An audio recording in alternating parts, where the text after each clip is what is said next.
ফের ভিন রাজ্যে কাজ করতে গিয়ে মৃত্যু হয়েছে এক পরিযায়ী শ্রমিকের। মৃত শ্রমিকের নাম জগন্নাথ চৌধুরী, বাড়ি মালদহের মাধবপুরের নিমতলা এলাকায়।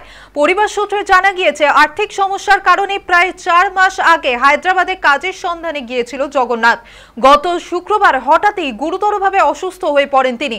হাসপাতালে ভর্তি করা হলেও শেষ রক্ষা হয়নি। শনিবার পরিবারের কাছে আসে তার মৃত্যুর খবর। ময়না তদন্তের পর মঙ্গলবার সকালে অ্যাম্বুলেন্স করে তার মৃতদেহকে আনা হয় মালদহে।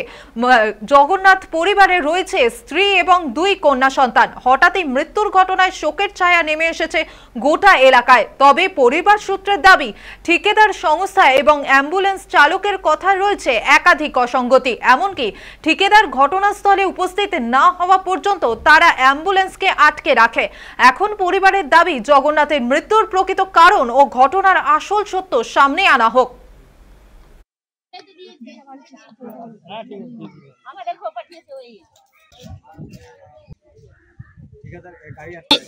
2 মাস ওখানে ঠিক ছিল, 3 মাসের বেলাতে মানে হঠাৎ শেষের দিকে বলছে, মানে মাসের শেষের দিকে বলছে আমার শরীর খারাপ করছে।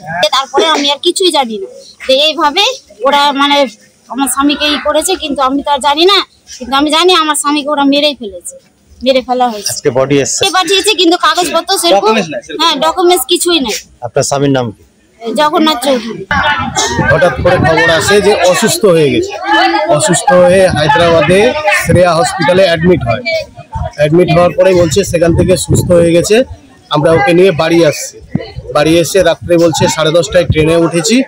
ট্রেনে উঠে আবার 1 ঘন্টা পরে বলছে যে ট্রেনে মারা গেছে এবং মৃত্যুটা নিয়ে প্রচণ্ড অসঙ্গতি আছে। ঠিকাদার পলাতক, ঠিকাদার এখানে আমরা চাইছি ন্যায্য বিচার হোক। কারণ যে ভদ্রলোক মারা গেছে তার 2 মেয়ে আছে এবং তার স্বামী ওয়াইফ বিধবা। তার যাতে ন্যায্য বিচার হয় এবং ঠিকাদার যাতে আসে এবং সত্যটা যাতে সামনে উন্মোচন হয়, এটাই আমরা চাই। যতক্ষণ ঠিকাদার না আসছে ততক্ষণ অ্যাম্বুলেন্সটা আটকানো থাকে। এর কি ইন্স্যুরেন্স কিংবা এর কি কিছু বলতে পারছে? না, ইন্স্যুরেন্সের কথাতে কিছু বলা যাচ্ছে। কবে মারা গেছে শুনলেন?